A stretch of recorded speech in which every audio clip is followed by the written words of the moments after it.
Hi, I'm George Woodbury from College of the Sequoias in Visalia, California, and in this video we're going to go over how to solve quadratic inequalities. Now we've already seen linear inequalities and that helps us with how to present our solutions, but solving a quadratic inequality is really different. And I'm going to show you a couple of strategies for this. In this first example, I'm going to begin by factoring. I have the quadratic expression being compared to 0. So I can try factoring, and this one does factor. X squared minus 5x minus 36 factors to be x plus 4 times x minus 9 is less than 0. And if that was an equal sign instead, we would know that the two solutions to this equation would have been -4 and +9. These are the places where the inequality can switch from being true to false or vice versa. And we call them critical points. What we're going to do is we're going to use these two critical points to break the number line up into 3 pieces, 3 intervals, and then we're going to test a point from each interval. And the way that we test them is going to be, there's a couple of options there, so I'll show you both options. I think that the Sine chart that we're going to make is a little simpler than actually doing the arithmetic, but we'll see what we think. First, again, those critical values are -4 and +9. Now, if I couldn't factor this, I could still have gotten those solutions from, say, the quadratic formula. But if you can factor them, it gives us more options for this second part of the problem. So I've got a number line with 0 in the center, -4 off to the left, and 9 farther off to the right. I need to pick a point from each interval. There's one interval to the left of -4. There's one interval between -4 and 9. And there's a third interval to the right of 9. And I need to pick one point from each interval, our test point. And so I'm going to pick -5 to the left of -4. I'm going to pick 0 from the middle interval. 0 is always a really good number to work with. Evaluating expressions at 0 is about as easy as that gets. And then to the right of 9, I'm going to pick 10. So my 3 test points are going to be -5, 0, and 10. One way that we could do this is just by doing the arithmetic. So I'm going to write a column of test points, -5, 0, and 10. I'm going to substitute those values into the expression x squared minus 5 minus 36, and then I'm going to determine if that result is less than 0. If it's less than 0, it's a solution. If it's not less than 0, it's not a solution. The two endpoints, by the way, -4 and 9, are not going to be included because there's no less than or equal to 0 in the original inequality. It's a strict inequality. Right. If we plug in -5, we get -5 squared minus 5 times -5 minus 36. You do the arithmetic, that works out to be 14, and that is not less than 0. It would be 25 plus 25 minus 36. If I substitute 0, I get 0 squared minus 5 times 0 minus 36. That's -36. The 0 squared and the 5 times 0 disappear, and that is less than 0. So 0 is a solution, and that means that any value that I pick from that interval is a solution. So I'm going to shade between -4 and 9. I'm going to put the parentheses in now, but I may have to erase that if you may have to erase that in some problems if the right interval works as well. In this case, it doesn't. 10 squared minus 5 times 10 minus 36 is 100 minus 50 minus 36. That's also equal to +14, not less than 0, not a solution. So there's my solution in interval notation. It's parentheses -4, comma 9 parentheses. There is a second way to do this one, and so we can see them all at the same time. I'm going to change the orientation on the iPad, and I'm going to use this second approach called a Sine chart. And what I'm going to do is I'm still going to list the different test points, -5, 0, and 10. And across the top, I'm going to put the different factors from when I factored the quadratic expression, x plus 4 and x minus 9. And I simply want to see what sign each factor takes on when I make the substitution. So working with -5 first, -5 plus 4 is -1. That's a negative number. -5 minus 9 is -14. That is also negative. And so the product of those two comes from a negative number times a negative number, and that's positive. Because I'm looking for less than 0, I'm looking for results that are negative, and this value doesn't give me one. When I plug in 0, 0 plus 4 is positive, 0 minus 9 is negative, and a positive times a negative gives us a negative product. That's a solution. So 0 and any value from that interval are solutions. Finally, if I substitute 10, 10 plus 4 is positive, 10 minus 9 is also positive. The product of two positive factors is positive, not negative, so 10 is not a solution either. What I like about this one is it doesn't give you a chance to make some arithmetic mistakes, which is important.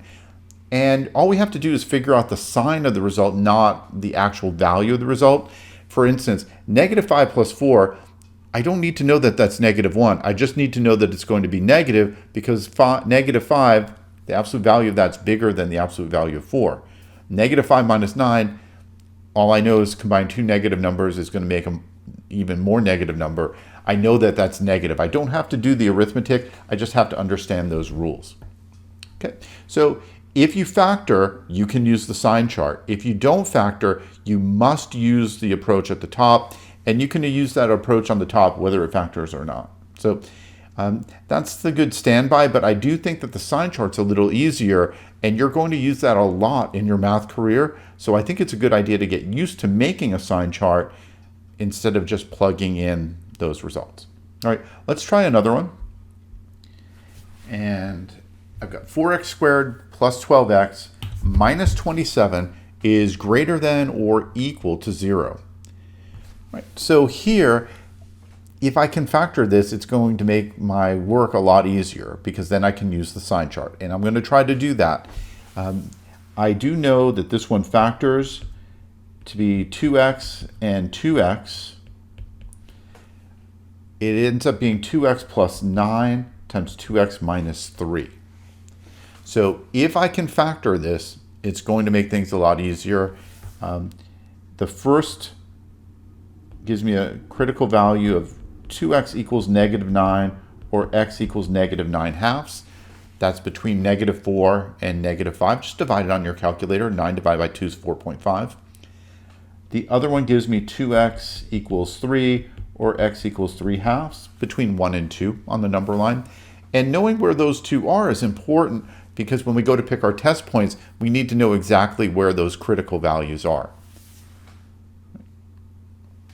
So on a number line, 0's in the middle, -5, -4, -9 halves is between those two. On the right-hand side, 1 and 2, and 3 halves is between those two. So our intervals are going to be to the left of -9 halves, between -9 halves and +3 halves, and to the right of +3 halves. So I'm going to select -5 from that first interval. I'm going to select 0 from the center interval, and then I'm going to select +2 from the right-hand side. Okay. Let's try it first with a Sine chart. So again, list the test points first, -5, 0, and 2. My two factors are 2x plus 9 and 2x minus 3. And because I'm looking for it to be greater than or equal to 0, I'm trying to see if it's positive. Right? What kind of numbers are greater than 0? Positive numbers. Now, those two solutions, -9 halves and 3 halves, those critical values, those are going to be included because of the equal part underneath the greater than sign. So we're going to use square brackets on those this time. Let's start with -5. 2 times -5 plus 9 is negative. That's -10 plus 9. The next one, 2 times -5 minus 3, also negative. And a negative times a negative is a positive product. And that's what we were looking for. So -5 is a solution, and that means everything in that interval is a solution as well. So I'm going to shade that part of the number line. Next, I'm going to substitute 0. 2 times 0 plus 9, that's positive. 2 times 0 minus 3, that's negative.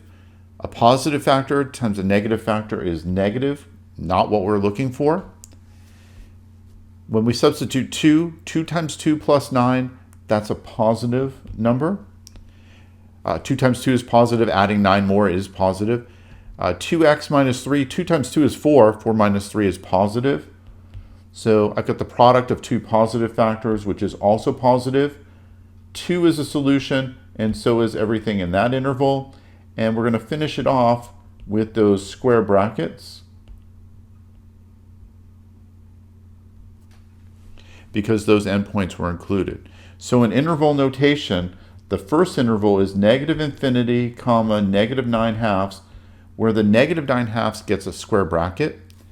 Then we put U for union, and then the second interval, which starts with bracket 3/2, comma, infinity, parentheses. So there's our solution set. If I wasn't able to factor, these two solutions, -9/2 and +3/2, would have had to come from the quadratic formula. Then my test points of -5, 0, and 2 would have had to have been substituted into 4x squared plus 12x minus 27. And we were trying to figure out if that result is greater than or equal to 0. So I'm going to show you just the first one to show you that they agree. 4 times -5 squared plus 12 times -5 minus 27. -5 squared is 25 times 4 is 100. 12 times -5, that's minus 60 minus 27, and that equals positive 13. So that is greater than 0. That's a solution. You can tell really quickly if you substitute the 0 in, all you're going to get out is -27, not greater than 0, not a solution. If you plug in 2, you should get 13 again, just by the symmetry of the points that we picked. And so that would have been a solution as well. So if you can't factor, you can still do the problem. But if you can factor, you can definitely do it more efficiently. So what happens when you can't factor? Let's take a look at one more example. I've got x squared plus 6x minus 10 is less than or equal to 0. And this quadratic expression cannot be factored. So I have to use the quadratic formula here to come up with the critical values. X equals the opposite of b, that's going to be -6, plus or minus the square root of b squared, that's 6 squared, minus 4 times 1 times -10, minus 4ac, all over 2 times 1. When you simplify the radical, you're going to get 36 plus 40, or 76.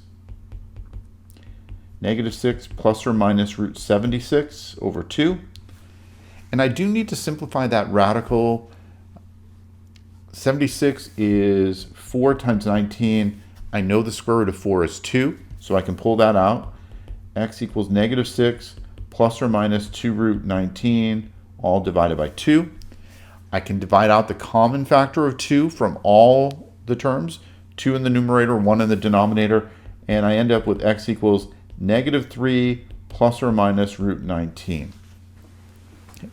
I do need to know approximately what those are equal to, and I'm going to go to the scientific calculator to do that. One of them was, again, -3 plus square root 19. That's about 1.4, rounding to 1 decimal place. And if I do it again with -3 minus square root 19. That's about negative 7.4. So 1.4 and negative 7.4 are the two solutions. I need to know roughly what those are so that I can pick my critical values. I'm sorry, so I can pick my test points. Those are the critical values. So on the number line, 0. 1.4 was approximately negative 3 plus root 19, and negative 7.4, that was approximately negative 3 minus root 19. So those two critical values break the number line into 3 intervals.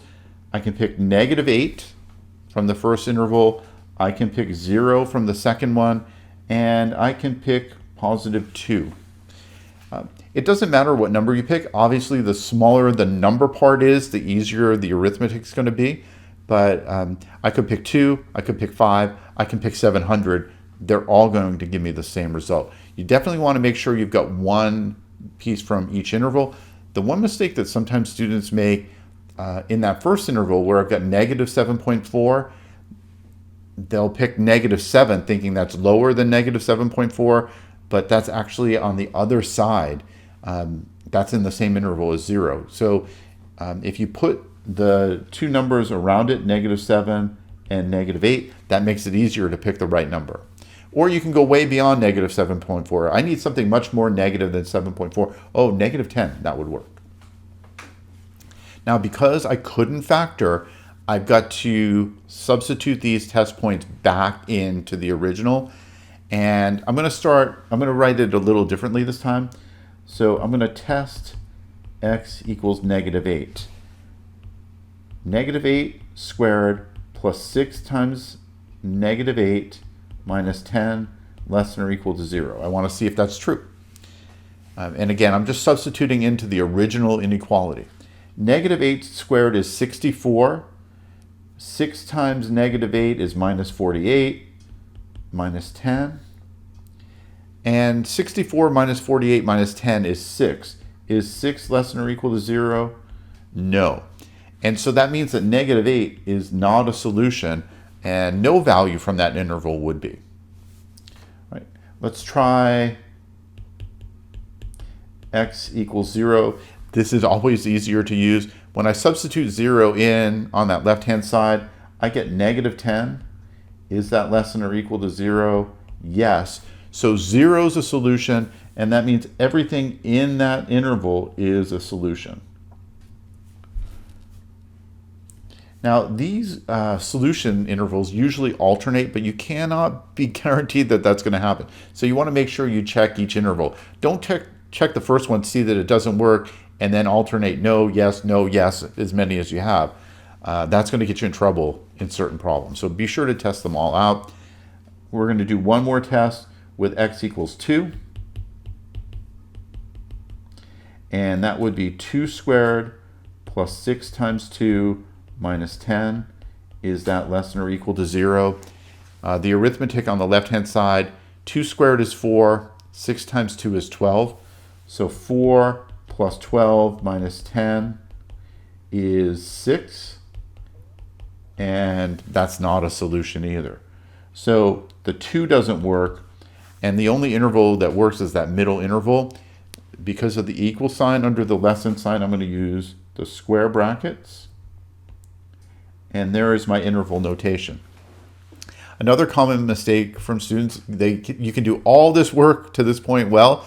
If you don't use the negative 3 plus or minus root 19 as your endpoints, it's incorrect, right? We can't use negative 7.4 or 1.4. Those are approximate solutions. We need the exact values. So we could write something like this.